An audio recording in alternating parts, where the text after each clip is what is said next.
네, 여기 묵상 간증 하나님의 은혜로입니다. 미국에서 태어난 저는 고등학교를 졸업한 뒤 선교사의 꿈을 안고 신학교에 진학했습니다.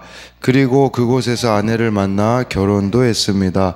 하지만 기복신앙으로 사명감이 없던 저는 군에 입대하여 군의관이 된 후로 부와 명예를 쫓아 살았습니다. 매일 죄를 지으면서도 주일마다 교회에 가서 예배를 드리니 당연히 천국에 갈 것이라 생각했습니다. 그러다 저의 외도로 결혼생활 30년 끝에 이혼하게 되었습니다. 그 후 저는 같은 미국인인 지금의 아내와 재혼하고 한국으로 발령을 받았습니다. 그러다 저희 부부는 하나님의 은혜로 교회 공동체에 속하게 되었습니다. 그리고 그곳에서 저는 매주 구속사의 말씀을 들으며 그동안 제가 저지른 음란과 교만의 죄를 깨닫고 눈물로 회개했습니다. 그제야 비로소 세상 성공은 헛된 허상임을 알고 여호와를 경외하는 것을 즐거움으로 삼게 되었습니다. 저는 작년 겨울에 교회 청소년들과 함께 영국으로 아웃리치를 다녀왔습니다. 런던의 한 카페에서 청년들과 큐티를 하며 저의 고난과 수치를 나눴습니다. 그리고 그들에게 믿음을 지키기 위해 교회 공동체에 잘 속해 있고 피투성이라도 사람만 있자고 권면했습니다. 감사하게도 제 간증을 들은 청년들은 삶의 용기를 얻고 예수님을 구주로 영접하게 되었다고 고백해 주었습니다. 아웃리치 기간에 하나님이 저와 청년들에게 회개와 회복의 영을 부어주셔서 우리 모두를 영화롭게 하신 것을 알게 되었습니다. 그럼에도 미국에 거주하는 저희 부부의 4자녀는 아직 주님 품으로 돌아오지 않고 있습니다. 특히 딸은 스스로 무신론자라고 하면서 교회에 나가기를 거부하고 있습니다. 하나님이 저와 자녀들을 불쌍히 여기시어 자녀들이 이새의 줄기에서 난 싹으로 오신 예수님을 인생의 구주로 영접할 수 있게 해주시길 기도합니다. 저 같은 죄인에게 끊임없이 돌아올 기회를 주셔서 죄와 사망에서 건져주시고 여호와를 아는 지식을 주신 하나님께 감사드립니다. 적용하기입니다. 기도하는 마음으로 딸에게 영문 큐티인을 보내겠습니다. 미국에 사시는 부모님을 방문해서 성탄의 기쁨을 전하겠습니다. 네, 여기 이거 나와 있듯이 정말 이렇게 하나님의 은혜로 이분이 이렇게 변화되었다라고 하면서요. 예, 세상 성공은 헛된 허상임을 알고 여호와를 경외하는 것이 즐거움이 되자 정말 그 간증을 통해서도 많은 이들을 살리게 되었다라는 이런 고백이 나와 있습니다. 그래서 끊임없이 하나님이 정말 이렇게 우리에게 돌아올 기회를 주신다라는 것을 우리가 알았으면 좋겠고 이걸 또 이용하지 않았으면 좋겠습니다. 오늘 말씀 제목은 다 같이 산다라고 잡은 것은요. TV 예능 프로그램 중에 나 혼자 산다라는 프로그램이 있습니다. 세상에 살아가는 방식은 나 혼자입니다. 그렇기 때문에 모든 에너지가 나에게 초점이 되어 있거든요. 그러나 다 같이 산다라는 것은 저와 여러분들이 예수님을 믿으면요, 모두가 함께 사는 그 길로 갈 수밖에 없음을 말씀드리는 것이고, 나에게 쓰여졌던 이 많은 에너지를 이제는 다른 사람을 위해서 쓰게 되어지는 삶이 바로 그리스도인의 삶이라고 오늘 말씀에 보면 나와 있기 때문입니다. 1절에 보니까요, 이새의 줄기에서 한 싹이 나며 그 뿌리에서 한 가지가 나서 결실할 것이요 라고 말씀해 주고 있어요. 이새가 누구냐면요, 이새의 줄기라고 하는데 이새는 다윗의 아버지의 이름입니다. 그러니까 이 말씀의 의미는 다윗과 같은 그런 메시아가 올 거라고 유대인들은 이 말씀을 가지고 생각을 했거든요. 그러다 보니까 무슨 생각을 했겠습니까? 유대인들이요, 예수님은 다윗 왕처럼 강력한 힘을 가지고서는 우리가 지금 로마로부터 압제를 당하고 있으니까 다윗이 정말 많은 적들을 물리친 강력한 왕이었던 것처럼 메시아도 그런 모습으로 올 거다라고 생각을 했다라고 볼 수가 있는 것이죠. 그렇지만 예수님은 그런 모습으로 오시지 않았다라는 것을 우리가 알아야 합니다. 여기 보면요, 줄기, 이새의 줄기에서 한 싹이 난다고 하는데, 줄기는요 남은 구루터기를 이렇게 나타냅니다.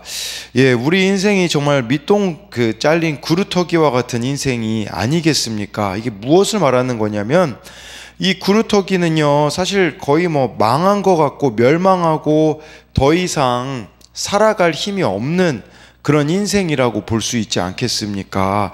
그런 인생이라고 할지라도 예수님이 오실 때에 1절 후반절에 나와 있듯이 결실을 맺을 수 있다라고 우리들에게 말씀해 주고 있는 것이에요. 소망이 없어 죽어 보이는 나무와 같은 곳에서도 예수님은 소망을 피우실 수 있음을 말씀해 주고 있는 것입니다. 그래서 이것에 대한 적용 질문도요, 밑동만 남은 구루터기 같은 내 인생을, 내 가정을, 나의 교회를 예수님이 회복시키실 것을 믿습니까? 이 밑동만 남은 구루터기라는 것은 거의 안 남아 있는 것 같다라는 거죠. 소망이라는 것이 더 이상 안 남아 보이는 나의 인생, 가정, 이 교회를 정말 예수님이 회복시켜 주실 것을 저와 여러분들이 믿고 있는지를 묻고 있는 것입니다.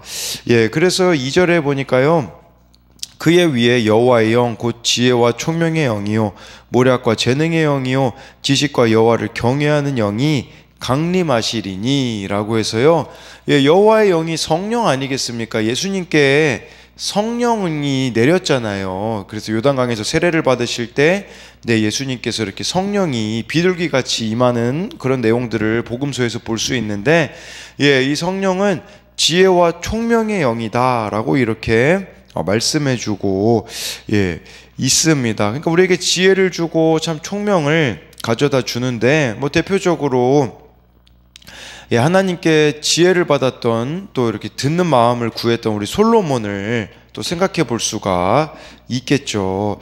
그런데 솔로몬이 그 듣는 마음을 구하잖아요. 그랬을 때 하나님께서 정말 이렇게 지혜와 총명을 주시는데, 그렇게 듣는 마음을 구했을 때 제일 먼저 솔로몬을 찾아왔던 사람들은 창기 두 사람이었다라는 것을 우리가 생각해 봐야 합니다. 저와 여러분들이 이 지혜와 총명의 영을 받으면요, 어디로 가게 되어질까요? 소외된 자들에게, 또 이렇게 소외된 자들이 찾아오는 인생, 또는 소외된 인생을 찾아가는 인생이 되는 것이 지혜와 총명의 영이 아닌가, 이런 생각을 좀 해봤고요.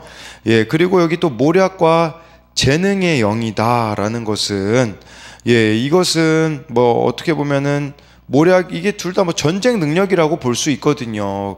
이걸 그냥 우리로 가지고 오자면 저는 그런 의미로 다가오더라고요. 이 영적 전쟁을 잘 치를 수 있게 해줄 것이다 라는 생각이 들더라고요. 그래서 정말 잘 분별하고, 우리가 해야 되는 것들은 하고, 맡겨야 되는 것들은 잘 맡기면서 이 영적 전쟁을 성령의 도우심으로 우리가 잘 이렇게 치러갈 수 있게 되어지는 것을 말한다라는 생각이 들었고요.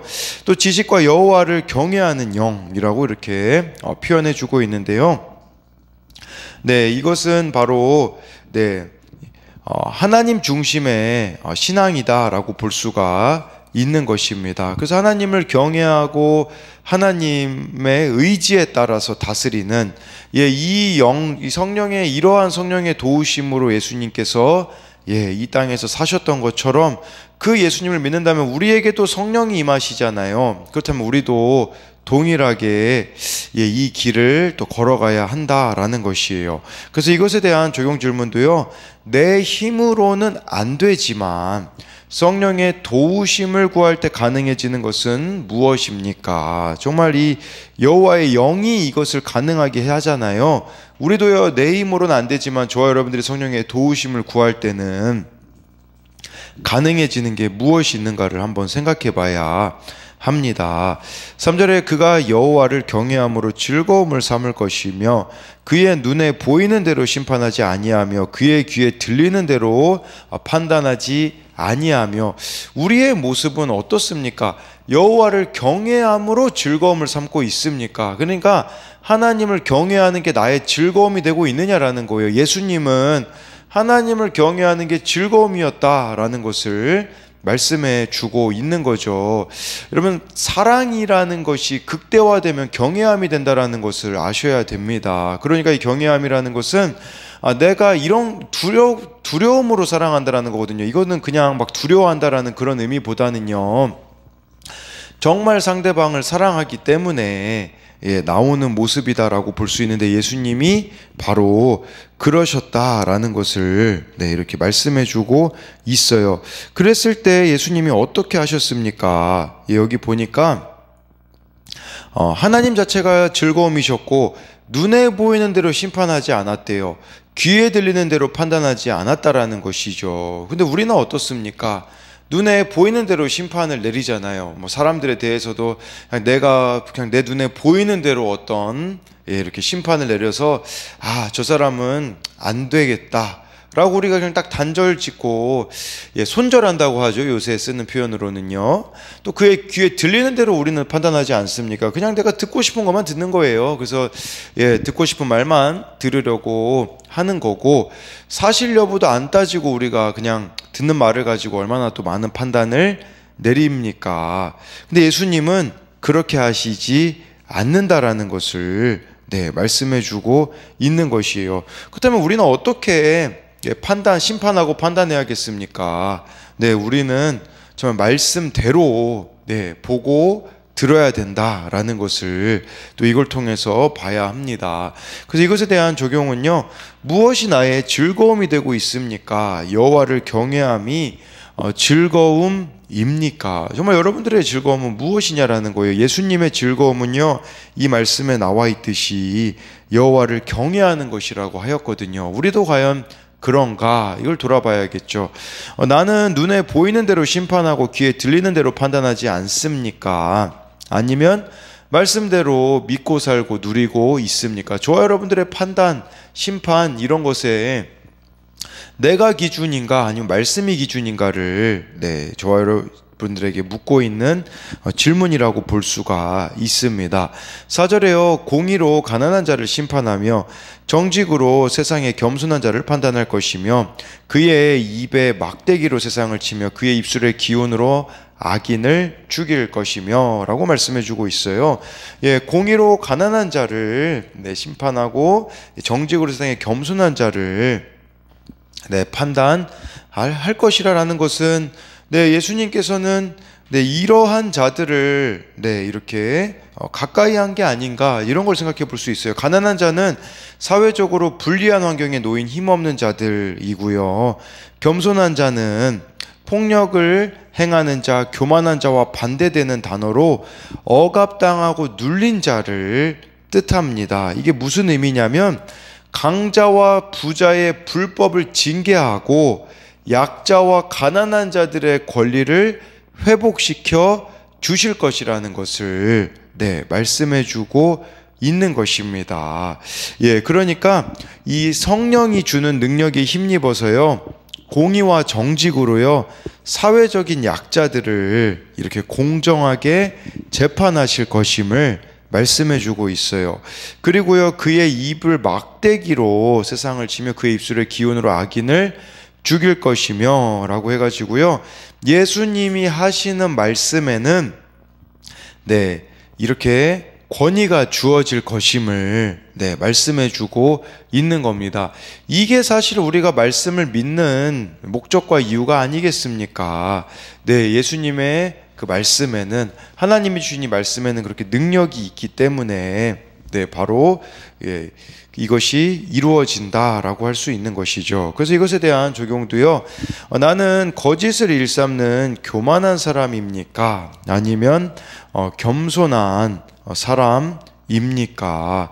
5절 말씀해 보니까요, 공의로 그의 허리띠를 삼으며 성실로 그의 몸의 띠를 삼으리라 라고 해가지고요, 공의가 예수님의 허리띠였대요. 이 허리띠라는 것은요, 우리가 일반적으로 겉옷을 맬 때 허리띠를 쓰거든요.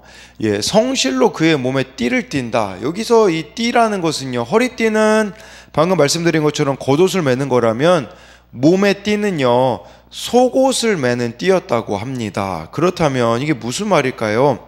예수님이요, 겉옷과 속옷을 입듯이 공의와 성실로 옷을 입고 통치하신다라는 거예요.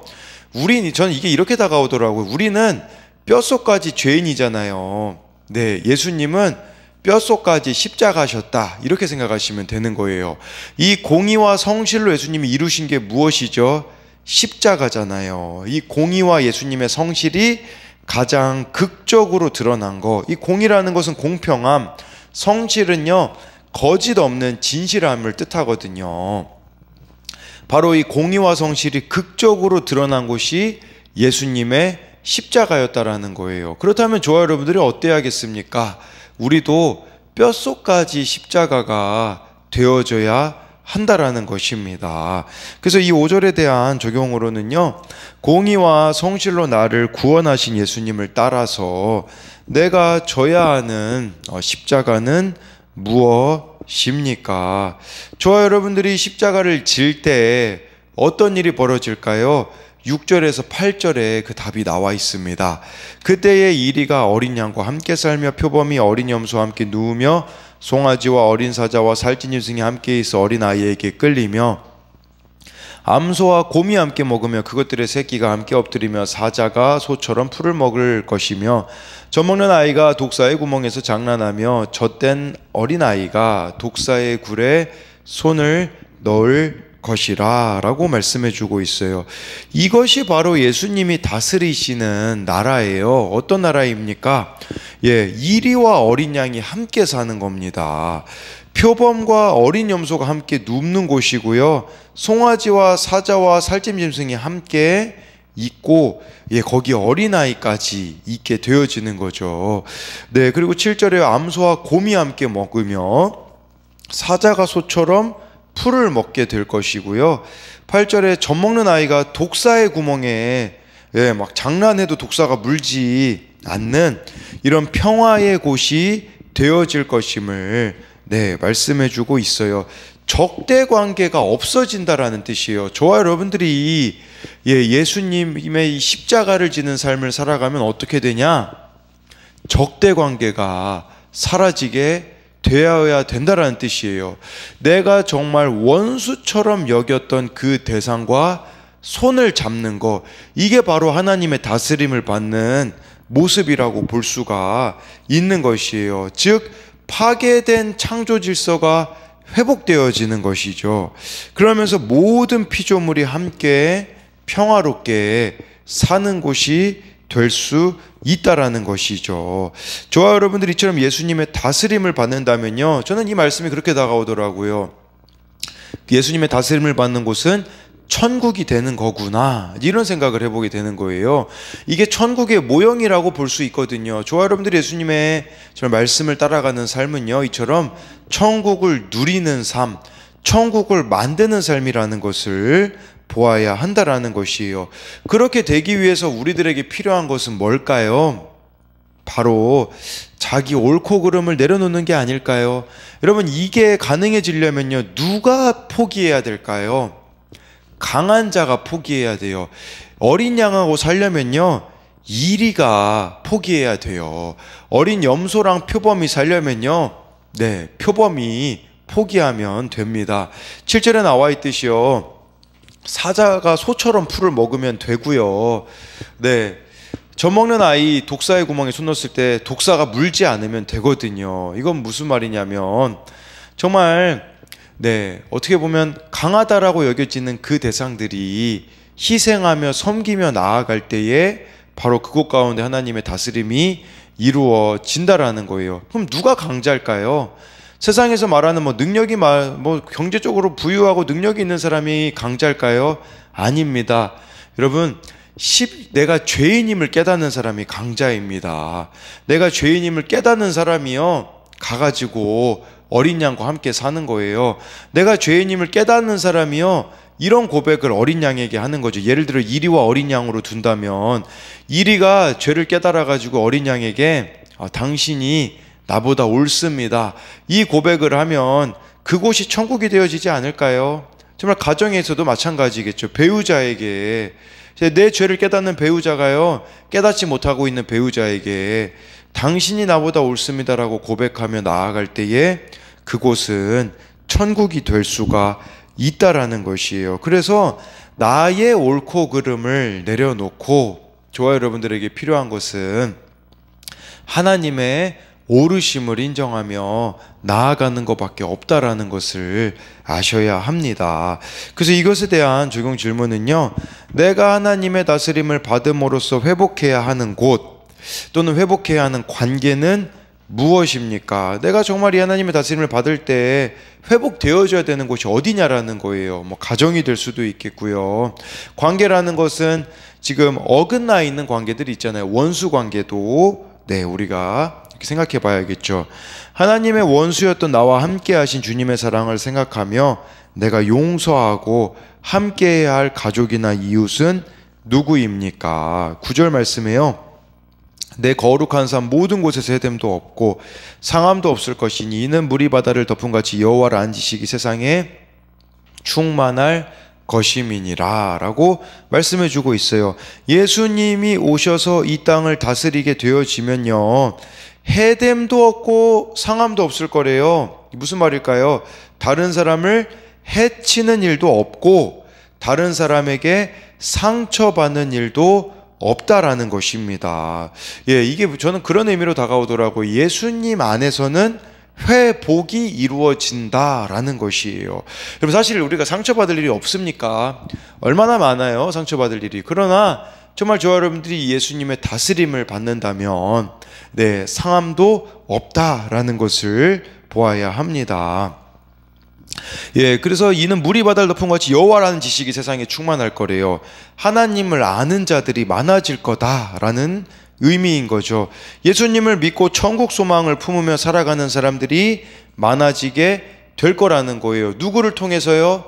바로 저와 여러분들을 통해서요. 더 구체적으로 말하자면 6절부터 8절에서 말씀하시는 것처럼 내가 천국을 누리는 삶을 살아가잖아요.